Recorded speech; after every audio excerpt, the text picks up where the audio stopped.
Her heart was promised to Hope once, and Hope broke that promise in front of everyone. At 20 years old, they still called her the bride, but no man had ever taken her hand. Only the whispers had. The whispers said she was marked, a ghost of a woman destined to walk alone. In a world that decided your worth by who claimed you, she was worth nothing. And the worst part, the part that twisted in her gut every single night, was that she had once believed it. She had believed in the promise, in the soft words, only to have it all ripped away by the sound of laughter. Laughter that felt like a blade.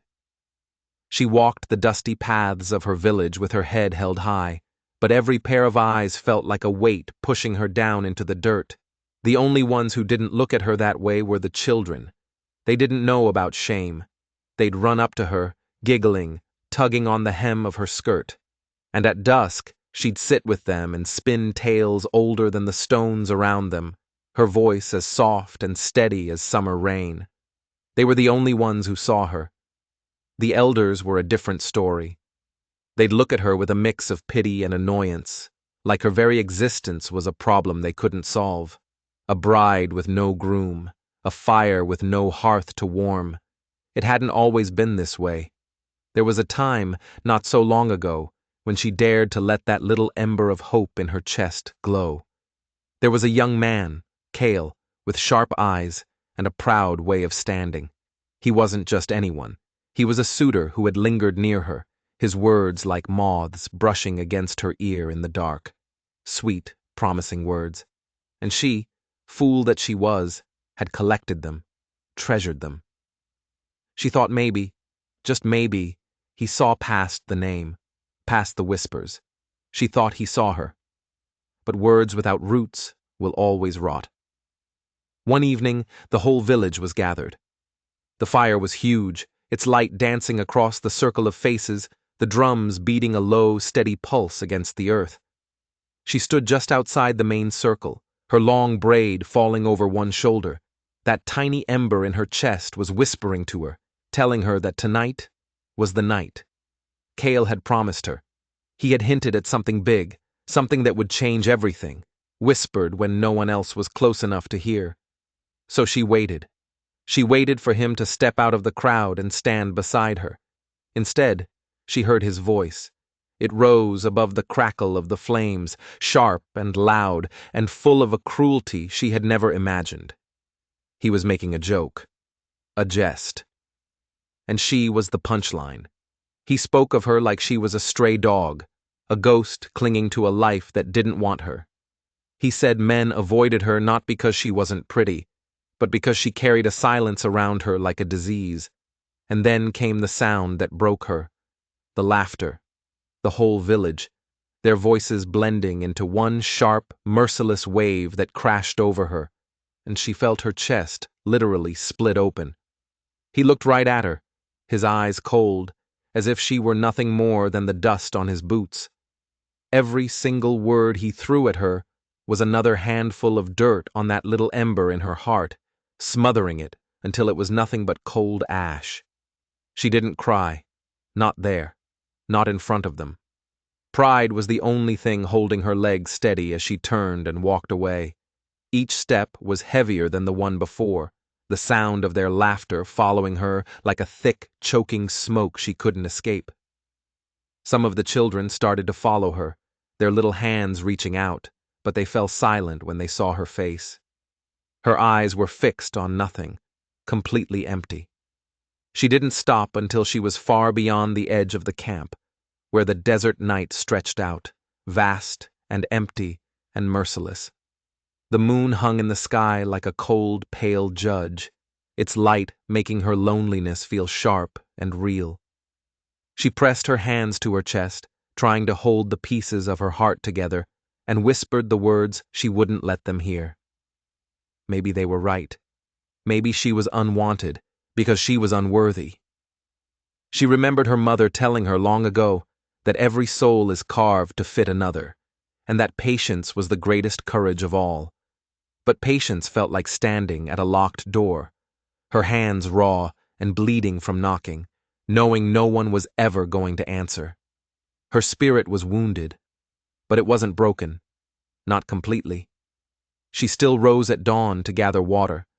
She still helped the elders find herbs in the scrublands. She still knelt and mended torn clothes for those too old and frail to do it for themselves.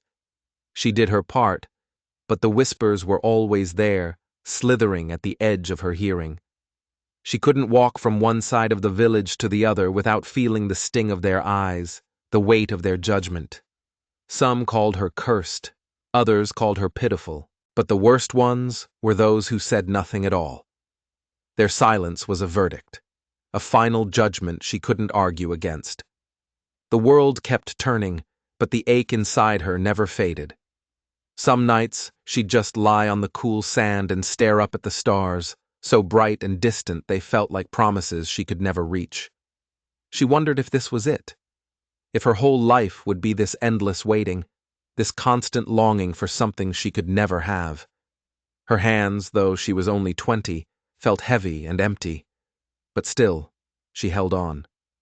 She clung to something she couldn't see or name, something that kept her from shattering into a million pieces. The night after Cale had destroyed her, she walked farther than she ever had before. Her feet, acting on their own, carried her to the high ridge where the land seemed to touch the sky. The wind whipped her hair across her face, whispering like the ghosts of her ancestors. She closed her eyes, and for a moment, she let herself imagine it, just vanishing, becoming part of the wind, a spirit with no ties, no needs, no one to see her or judge her. But as the thought took hold, something else rose up to fight it, a quiet, stubborn defiance. She was alive. The world might not want her, but her breath was still her own. Her heart, though broken, was still beating. She stood there on that ridge until the stars started to blur through her unshed tears. And then she did something she hadn't done in a long time. She prayed. She whispered a single question into the vast, empty silence. Is there anyone, anywhere, who can see me for who I am, not for what they call me? Her voice trembled and the wind snatched the words away, but it was out there now. A desperate prayer sent out into the darkness. And in the distance, though she couldn't see him, someone was listening. A man was watching. A man who didn't have laughter on his lips, only a profound stillness in his gaze. He had seen the whole thing. He had seen the way she carried her sorrow, not like a weapon, but like a heavy cloak she refused to let drag on the ground. And something inside him, something that had been dormant for a very long time, began to stir. She didn't know his name. She didn't know that his path was about to collide with hers, with the quiet, unstoppable force of a river changing its course. But the desert has its own secrets, and her whispered prayer had just found its answer. Dawn broke over the desert, the light soft and gray, erasing the stars one by one. She was sitting at the edge of the village, her back against a rough wooden post, the familiar weight of silence pressing down on her. The dust swirled around her ankles. She was staring out at the horizon, but her mind was turned inward, lost in the tangle of shame and loneliness that had become her home. Rejection was a language she now knew by heart. It was carved into her bones. But that morning felt different. There was a crackle in the air, a tension she couldn't name. It was because someone was watching her. She had felt it before, but this was different. It wasn't scorn. It wasn't pity. It was a focused, steady attention, the kind of stillness that makes you hold your breath. He was a cowboy, maybe 29 or 30, quiet as the sun at high noon. His shadow stretched long on the ground in the early light. He wasn't a man who made a lot of noise, no boasting, no loud talk.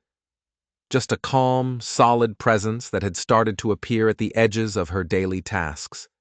When she went to the well to draw water, he was the one who would silently appear and lift the heaviest jars for her, giving a slight nod before walking away.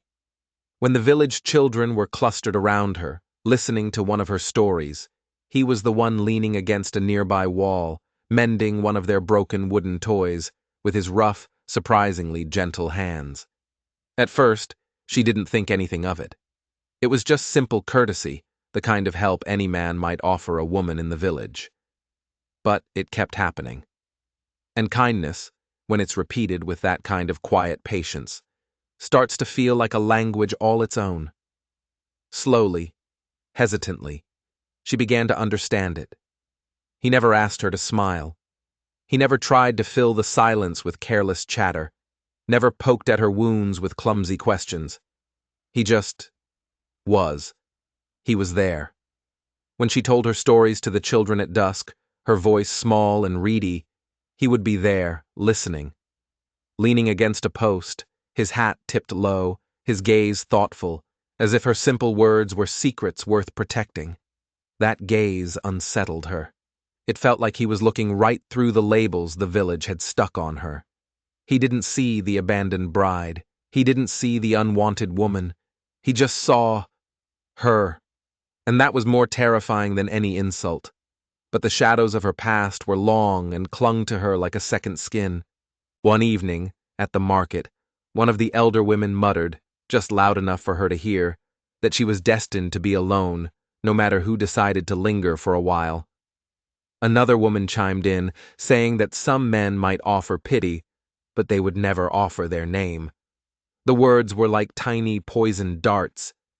She felt the air leave her lungs. The cowboy, Silas, was standing nearby, but she couldn't look at him. She just pulled her shawl tighter around her shoulders and fled, the women's whispers echoing in her ears, confirming every ugly fear she had about herself. Later that night, he found her. She was sitting by a small, dying fire, her knees pulled up to her chest, trying to make herself as small as possible. He didn't rush over. He approached slowly, respectfully, and sat a short distance away. He just sat there in the quiet with her, letting the silence be a space between them, not a wall. Finally, her voice barely a whisper, she spoke. She told him everything. She told him she was afraid she would never be wanted, that one man's cruelty, echoed by an entire village, had stripped her of all her worth. The words trembled as they left her lips, as if saying them out loud made them real, made them solid and unbreakable. For a long time, Silas said nothing. His face was half hidden in the shadows cast by the dying flames. Then, slowly, as if he were carefully choosing each word, he spoke. He told her that the world's judgment was a broken mirror. It showed a twisted version of things, but it wasn't the truth. He told her he had seen her strength in the way she cared for the children. He had seen her dignity in the way she faced their scorn without breaking. He told her he saw her beauty, not just in her face, but in the courage it took for her to still have a gentle heart when the world had tried so hard to harden it. She kept her eyes down, not used to hearing such things, not sure she could believe them. Were they just pretty words? The kind of thing a man says when he feels pity? But his voice was different. It was steady. It wasn't careless. He laid the words before her like a gift, with no expectation that she had to accept it. The fire crackled. The smell of cedar smoke filled the air, and something deep inside her, something that had been cold ash for so long, shifted. A tiny, hesitant flicker of warmth. It wasn't hope, not yet. But it was something. The days turned into a week, and their paths became more intertwined. She started to notice how his quiet presence was like an anchor. The silence when he was near wasn't empty. It was peaceful. It was a space where she could finally breathe. But the fear was still there, a constant companion. She kept waiting for the other shoe to drop. She waited for the day when he too would turn his back, when his kindness would curdle into pity, and then into the same cruel laughter she knew so well. She braced herself for it every single day, because pain had been her most faithful teacher, and it had taught her never, ever to trust in joy. And then came the night of the festival. The night it all changed. The village was gathered again around the same big fire. The same place her world had ended was now the stage for another test. The murmurs started almost immediately, slithering through the crowd like snakes in the grass. Why is that cowboy always near her? What does he want with the cursed one? The laughter was quieter this time, more subtle, but it was there. A low, cruel hum of amusement, waiting for her to break, waiting for her to run. She felt her body tense, the memory of Cale's betrayal burning like a fresh wound. She was about to turn, to flee back to the shadows where she belonged. But before the whispers could fully take root, Silas moved. He stepped out from the edge of the crowd and into the firelight. The flames made his shadow long and tall behind him. His eyes were steady, his jaw set with a quiet resolve that silenced the entire village. He walked across the open space, right toward her. And there, in front of every single person who had ever mocked her, in front of every face that had judged her, he reached out and took both of her hands in his. The murmuring stopped. The world seemed to stop. The only sound was the loud crackle of the fire. He leaned in close, not to make a grand declaration for the crowd to hear, but to whisper. Words meant only for her, but they carried the weight of an unbreakable truth. "Will you be mine?" It was so simple. Just 4 words, but they were filled with a sincerity so deep, so real, that it stole the breath from her lungs. Tears instantly filled her eyes, but for the first time in a very long time, they weren't tears of shame or sorrow. They were tears of relief, of a profound, earth-shattering gratitude. It was the feeling of being seen, truly seen, of being chosen, of being cherished. The crowd was silent, stunned, waiting for her to pull away, to falter. But she didn't. She stood taller. The trembling in her hands stopped, replaced by a fragile but growing strength that radiated from where his hands held hers.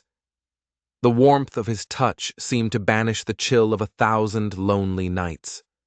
For the first time, she allowed herself to believe it.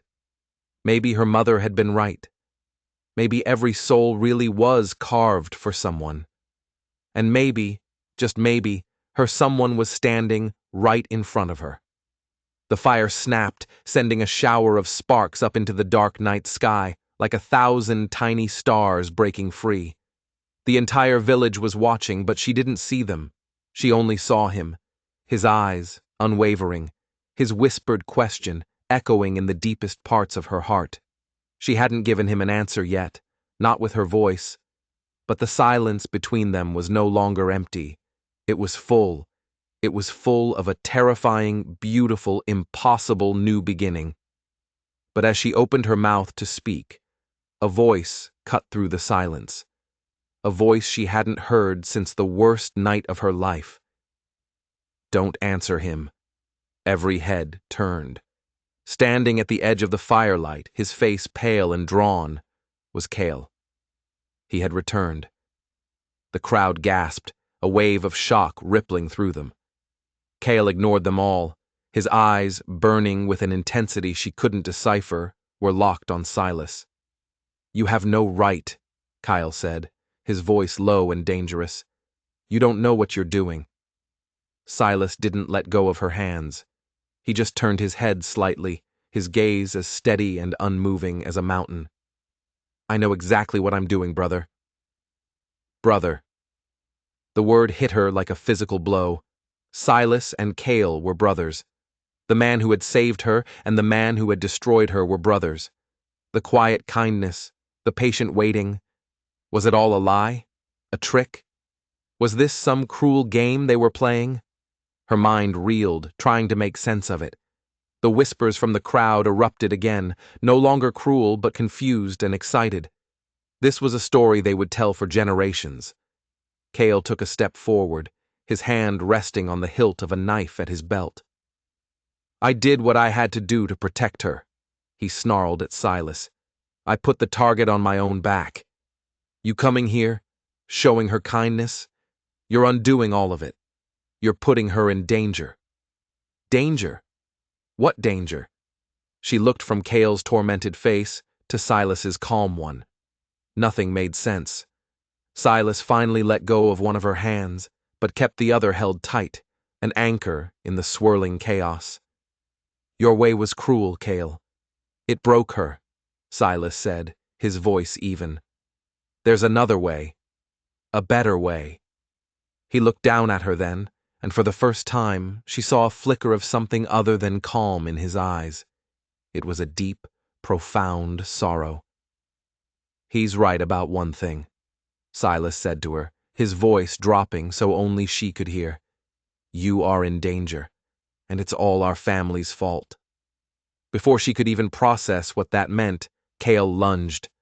Not at Silas, but at one of the village elders who had been standing near the fire, a man named Malachi.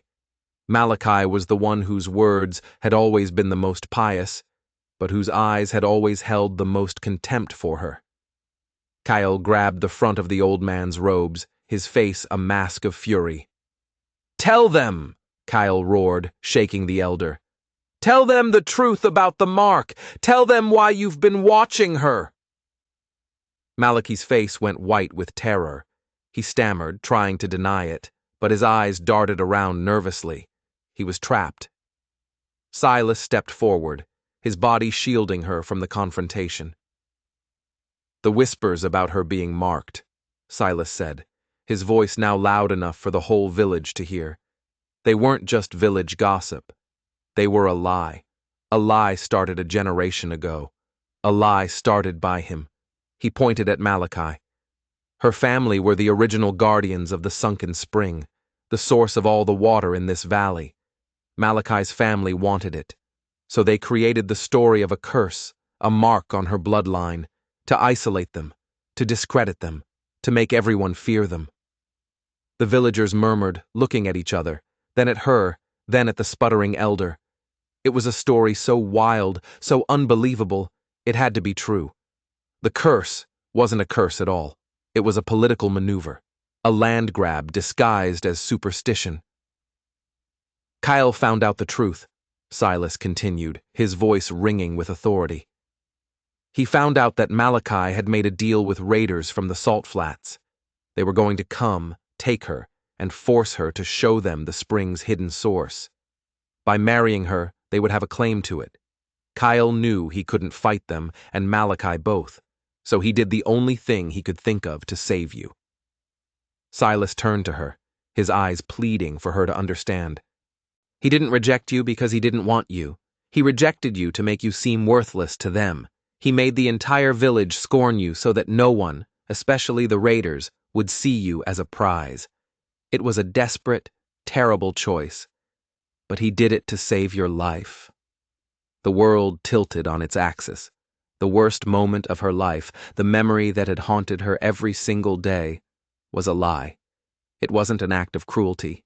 It was an act of sacrifice. She looked at Cale, who was still holding the terrified elder. His face was streaked with dirt and tears.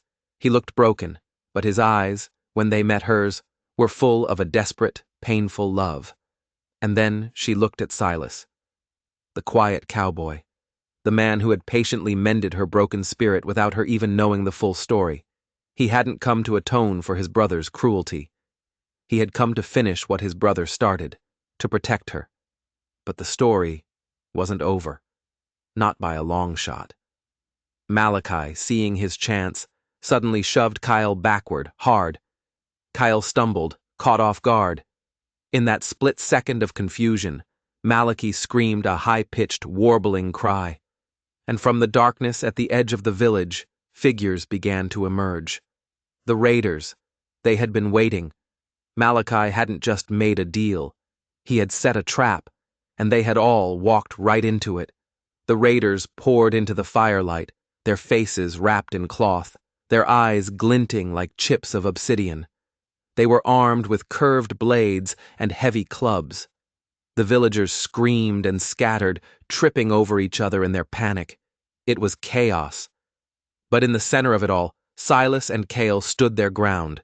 They moved together, no longer brothers at odds, but two sides of the same warrior. Cale, fast and furious. Silas, calm and powerful. Get her to the stones, Cale yelled, parrying a vicious sword strike aimed at his head. Silas didn't need to be told twice. He grabbed her hand, his grip like iron, and pulled her through the swirling, screaming mob. "The stones!" she yelled over the din. "The circle of stones at the ridge!" Silas said, his voice tight with effort as he shoved a raider out of their path. "It's the entrance. You're the only one who can open it." The entrance to what? The hidden source of the spring. It wasn't just a story. It was real. And her blood, her lineage, was the key. Malachi was screaming at the raiders, pointing at her. "Get the girl. She's the only thing that matters." They were the target. The raiders surged after them, ignoring the other villagers. It was a desperate race through the darkness, the sounds of fighting and screaming echoing behind them. Silas was incredibly strong, pulling her along, his body acting as a shield. They reached the edge of the camp and started scrambling up the rocky path toward the ridge, the same ridge where she had whispered her lonely prayer into the wind. It felt like a lifetime ago.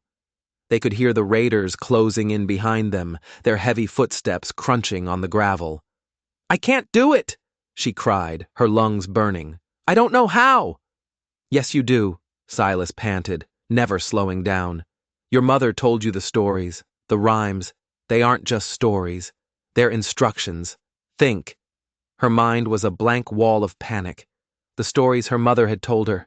They were just children's tales about the moon and the water and the ancient spirits of the rock. Silly rhymes she recited to the village children. When the shadow of the hawk touches the tear of the moon. It was nonsense. They burst onto the ridge. The circle of stones stood there, black silhouettes against the star-dusted sky. The moon was high and bright, casting long, sharp shadows. And that's when she saw it. One of the stones was shaped vaguely, like a swooping hawk, and its shadow was stretching across the ground, inching closer and closer to a small, glistening pool of water collected in a hollowed-out rock. The tear of the moon. It wasn't a rhyme. It was a map, a key based on moonlight and shadow. Her mother had been teaching her the secret all along, hiding it in plain sight as a simple nursery rhyme. "They're here!" Silas yelled, spinning around. The first of the raiders had reached the ridge. Silas drew a long knife from his belt, his calm demeanor gone, replaced by the grim focus of a man preparing to die. He stood between her and them, a lone guardian against a dozen armed men. "Do it now!" he commanded. Her hands were shaking so hard she could barely think. She stumbled toward the moon pool.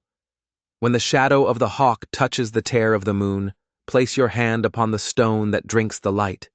Which stone drank the light? She looked around frantically. Most of the stones were dark, coarse granite.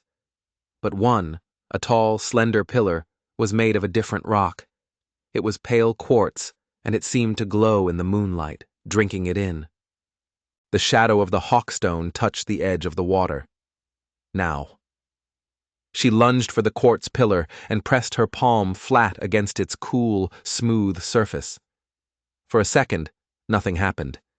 The sounds of fighting filled the air as Silas met the first wave of raiders. A grunt of pain, the clash of steel. She closed her eyes, pouring all of her focus, all of her desperation into her hand, and speak the name that was forgotten. The name. What name? Her family's name wasn't forgotten.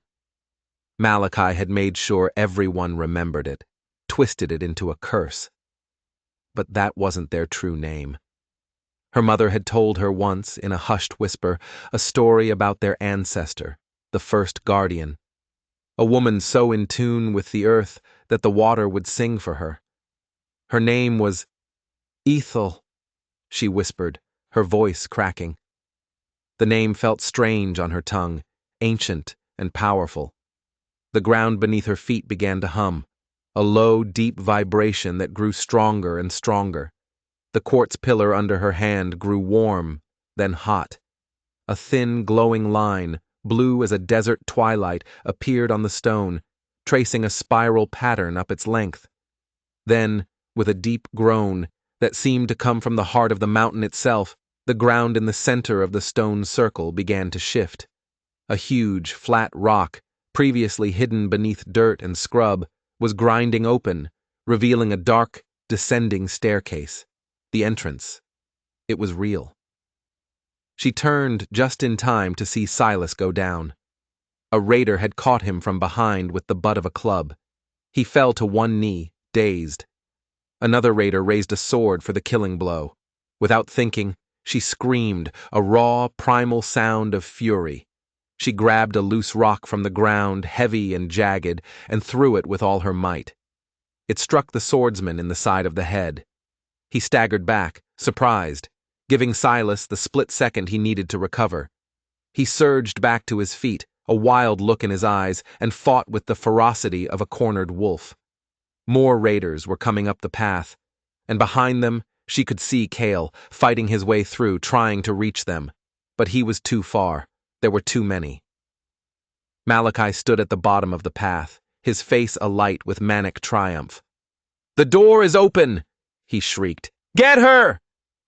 They wouldn't just take the spring. They would take her too. She was the key, and they would own her. The thought sent a jolt of ice-cold rage through her. For her whole life, she had been defined by others, labeled, judged, used, cursed, pitied. She had been a ghost, a punchline, a prize. No more. "Silas!" she screamed. He glanced back at her, his face bloody but his eyes clear. "In here! Now!" He shoved a raider off the edge of the cliff and then scrambled backward, toward the opening. He tumbled down the first few steps, just as the main force of the raiders reached the circle. She didn't hesitate. She followed him, plunging into the darkness of the earth. The last thing she saw before the stone door began to grind shut was Cale's face, his eyes wide with horror as he realized they were being sealed inside. The heavy stone boomed shut, plunging them into absolute suffocating darkness. The sounds of the fight were gone, replaced by the dripping of water and their own ragged breaths. They were safe, and they were trapped. The darkness was total. It was a physical presence, pressing in on all sides, stealing the air from her lungs. The only sounds were the slow, rhythmic drip, drip, drip of water somewhere in the abyss below, and the harsh sound of Silas's breathing next to her. He was hurt. "Are you all right?" Her voice was a dry croak. She heard him shift in the dark, then a sharp intake of breath as he tried to sit up. "I'll live," he grunted. "My head feels like a drum circle, but I'll live." "You?" She nodded, then realized he couldn't see her. "I'm okay." They sat in silence for a long moment, the reality of their situation sinking in. They had escaped, but they had escaped into a tomb. "Kyle," she whispered. The image of his horrified face burned into her mind. "He saw us," Silas said, his voice grim. "He'll know we're alive. He won't let Malachi get to this entrance." There was a conviction in his voice that she clung to. He trusted his brother. Even after everything, their bond was still there. She reached out in the darkness, her hand finding his arm. He flinched slightly. "Sorry," she murmured, pulling back. "No, it's fine," he said quickly. "Just a cut." She had to do something. They couldn't just sit here in the dark, waiting. "The stories," she said, more to herself than to him. "My mother. She said the path is lit by the heart of the mountain." "More riddles?" Silas asked, a hint of tired frustration in his tone. "Maybe," she replied. "Or maybe just the truth." She thought back, trying to recall the exact words of the rhyme. "The path is lit by the heart of the mountain, which sleeps in stone and wakes with a touch." She stood up carefully, her hands outstretched, and felt her way along the cold, damp stone wall of the staircase. Her fingers traced the rough-hewn rock, searching for anything different. And then she found it. A section of the wall that was unnaturally smooth, almost glassy. Embedded within it were crystals, thousands of them, that seemed to absorb the blackness rather than reflect it. It sleeps in stone. She remembered her mother telling her that everything had a song, even rocks, that if you listened closely enough, you could hear it. It was a story she told the children. But what if it wasn't a story? She pressed her ear against the crystalline wall. Nothing. Just cold silence. Disappointment washed over her. It was just a story. They were trapped. But then Silas spoke from the darkness behind her. "When you opened the door," he said, his voice quiet, "you whispered a name. Ethel." She nodded. "My ancestor. The first guardian. Try it again," he urged. "Maybe the name is the key to everything down here." It seemed foolish, but what other choice did they have? She took a deep breath, placed her palm flat against the crystal vein in the wall, and spoke the name again, louder this time, letting it resonate from her chest. Ethel. For a heart-stopping second, there was only silence, and then a miracle. The crystals beneath her palm began to glow, a soft, blue-white light, like a captured star. The glow spread, racing along the vein of crystal, down the spiraling staircase, illuminating the path ahead. The light was faint, ethereal, but it was enough. They could see. The staircase descended deep into the earth, the walls around them glittering with the glowing minerals. It was beautiful and terrifying all at once. "The heart of the mountain," Silas breathed, staring in awe. He pushed himself to his feet, using the wall for support. The light revealed a nasty gash on his forehead, blood matting his dark hair. They started to descend, their footsteps echoing in the vast, silent cavern.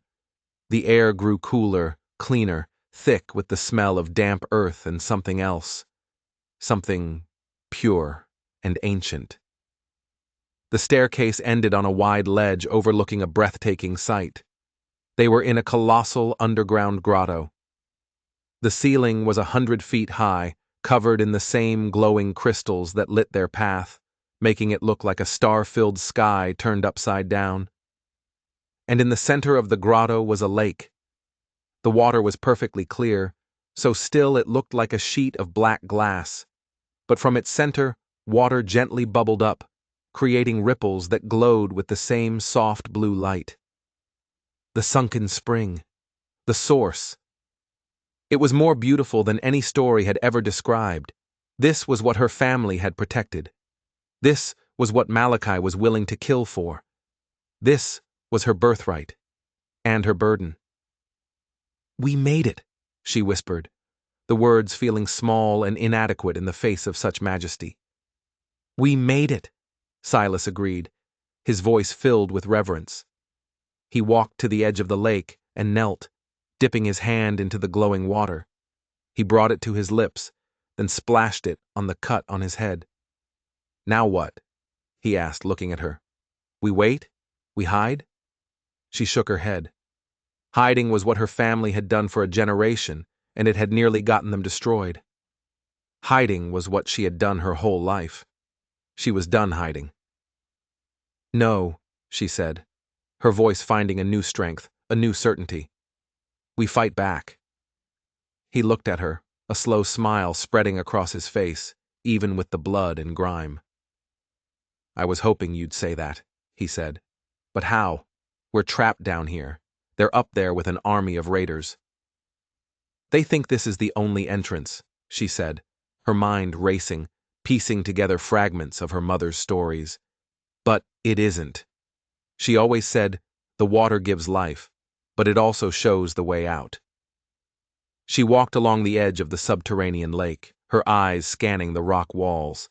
The rhymes and tales that had seemed like comforting nonsense were now revealing themselves to be a complex set of instructions, an inheritance passed down in the safest way possible, through memory and song. She found what she was looking for on the far side of the grotto, a place where the water flowed out of the lake and into a dark, narrow channel in the rock. It looked like a dead end, but the story said otherwise. Follow the water's path to the sleeping giant's throat. "This is it," she said, pointing to the channel. Silas looked skeptical. That looks like a tunnel to nowhere. We could get lost. Drown. We have to trust it, she insisted. We have to trust the knowledge that was left for me. He looked from the dark tunnel to her face, at the conviction in her eyes. He nodded. All right, I've followed you this far. They waded into the freezing water of the channel. It was waist deep, and the current was surprisingly strong. The glowing light from the grotto faded behind them, and once again they were plunged into darkness. But just as the panic began to set in, the water itself began to glow. Bioluminescent moss and algae, clinging to the rocks beneath the surface, cast a faint, ghostly green light, illuminating their path forward. They followed the underground river for what felt like hours, the tunnel twisting and turning, sometimes so narrow they had to go single file, sometimes opening into smaller caverns. Finally, the tunnel began to slope upward. The sound of rushing water grew louder, and they could feel a faint breeze on their faces. They emerged, soaking wet and shivering, into a small cave hidden behind a waterfall. She recognized it immediately. It was a place the village children dared each other to go, a waterfall about a mile downriver from the village itself. They were out, they were free, and they had an advantage. Malachi and the raiders thought they were trapped. They wouldn't be expecting an attack from behind. They crept through the scrubland, using the terrain for cover, until they could see the lights of the village. The scene was grim. The raiders had taken over. They had rounded up the villagers and were holding them in the central square under the watchful eye of armed guards. Malachi was standing on a cart, barking orders, his face flush with power. Kyle was nowhere to be seen. Her heart sank. What if he hadn't made it? But then she saw him. He was tied to the main post in the center of the square, the one where she used to sit. He was beaten and bloody, but he was alive, and he was glaring at Malachi with pure, uncut hatred. Malachi was interrogating him, shouting for the location of another entrance. Kyle just spat at his feet. Malachi, enraged, ordered one of the raiders to make him talk. This was their chance. While everyone was distracted, they had to create a diversion. The supply tents, Silas whispered, pointing to a cluster of tents at the edge of the camp where the raiders had stashed their gear, and more importantly, their water skins. They came across the salt flats. They'll be low on water. A fire there will panic them. It was a brilliant, desperate plan. They circled around, moving like shadows, until they reached the tents. With a flint and steel from Silas's pouch, they set a dry piece of canvas alight. The flames caught instantly, roaring up into the night. "Fire!" Silas bellowed, his voice booming through the camp. The raiders whirled around, their eyes wide with panic as they saw their precious supplies going up in smoke. Their discipline shattered. Several of them broke ranks, running toward the fire, shouting and trying to salvage what they could. The chaos was exactly what they needed. In that moment of confusion, Silas broke from the shadows, a man possessed. He moved with a brutal efficiency, taking down the two guards nearest to Kyle before they even knew what was happening. He sliced through Kyle's ropes with his knife. "About time!" Kyle grunted, rubbing his wrists and grabbing a sword from a fallen raider. The brothers were back to back now, a whirlwind of steel in the middle of the panicked camp. It was her turn. While the brothers fought, she ran straight for the captive villagers. They were huddled together, terrified, watched by a handful of remaining guards. "Run!" she screamed at them. "To the river! Now!" For a second, they just stared at her, their faces blank with shock.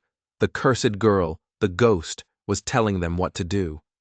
But then one of the elders, a woman who had always looked at her with pity, seemed to see her for the first time. She saw the fire in her eyes, the strength in her voice. The elder nodded and began pushing the others, urging them to move. Their fear finally broke, and they surged forward, a wave of humanity overwhelming the few remaining guards. She ran with them, leading them away from the fight and toward the safety of the darkness. She glanced back only once. Cale and Silas were holding their own, but they were vastly outnumbered. Malachi was standing apart from the fight, his face a mask of pure rage. He hadn't run for the fire. He was staring right at her, his eyes filled with a terrifying, possessive fury. He had lost the spring. He had lost control, but he could still take his revenge on her. He raised a hand and pointed, and the last of his personal guard, the biggest and most brutal of the raiders, ignored the fighting and started running. Straight for her. She was out of time. She couldn't outrun him. The villagers were scattering, but she was the target. This was it. After everything, it was going to end here, in the dirt. The giant raider was closing in, a massive axe in his hand, a cruel grin on his face. She braced herself for the impact, but it never came. A figure shot out of the darkness, tackling the raider at the knees and sending him sprawling. It was one of the village youths, a boy who used to follow her and listen to her stories. And he wasn't alone. Other villagers, seeing his courage, turned back. They weren't warriors, but they were armed with rocks, farming tools, and a righteous fury that had been simmering for a generation under Malachi's thumb. They swarmed the remaining raiders. The tide had turned. The people she had felt rejected by her entire life were now fighting for her. They were fighting for their home. Seeing his support crumble, Malachi tried to flee, but Cale was on him in a flash. He didn't kill him. He just knocked him to the ground, his face cold and hard. "Justice will come for you," Cale said, "but it won't be my hand that delivers it." The fighting was over. The remaining raiders, their supplies gone and their leaders captured, surrendered. The village was free. In the aftermath, she stood in the center of the square, the smoke from the fire stinging her eyes. The villagers approached her, one by one. There were no whispers now, only looks of awe, of respect, of gratitude. The elder woman who had spurred the others to run came to her and bowed her head. "You are the true guardian," she said, her voice thick with emotion. "Forgive us. We were blind." Silas and Cale walked toward her, both bruised and bloody, but standing tall. They stopped a few feet in front of her, the firelight flickering in their eyes. The whole village was watching, waiting to see what would happen next. It all came down to this: the brother who had broken her heart to save her life, and the brother who had patiently healed it. Two different kinds of love. Two different kinds of sacrifice. Cale spoke first, his voice raw. "I never stopped loving you," he said, and she knew it was the absolute truth. "Everything I did to keep you safe. I would do it again, 1,000 times over, even if it meant you hated me forever." Then he looked at Silas. "But my way was the way of shadows and pain. His way was better. He saw you when I only saw the danger around you." He turned and walked away, melting back into the crowd, leaving her alone with Silas. Silas stepped closer. He gently brushed a smudge of dirt from her cheek, his touch as steady and certain as ever. "He asked if you would be his," Silas said, his voice quiet in the sudden hush. "I am asking for something different." He took her hand, not with the urgency of a proposal, but with the quiet reverence of a prayer. "Will you be my partner? Will you lead your people, protect your home, and let me stand beside you while you do it?" It wasn't a question of ownership. It wasn't about being claimed. It was about standing together. It was about a future she would build herself, with someone who saw her strength, not just her wounds. Tears streamed down her face, washing away the last of the ash and the sorrow. She had found her voice on the ridge. She had found her power in the mountain. And now, in the heart of the village that had once cast her out, she found her answer. She squeezed his hand, her gaze unwavering. "Yes," she whispered. The word was small, but it echoed with the force of a landslide, a new beginning carved from the wreckage of the old. The villagers cheered, their voices rising as one, celebrating the return of their guardian. Her name was no longer a whisper or a curse. It was a promise. What do you think really motivates people to change? Is it a sudden crisis, or the slow, patient work of someone who believes in you? Let me know your thoughts in the comments below. And if you enjoyed this story of justice and redemption, make sure to hit that subscribe button and turn on notifications so you don't miss the next one.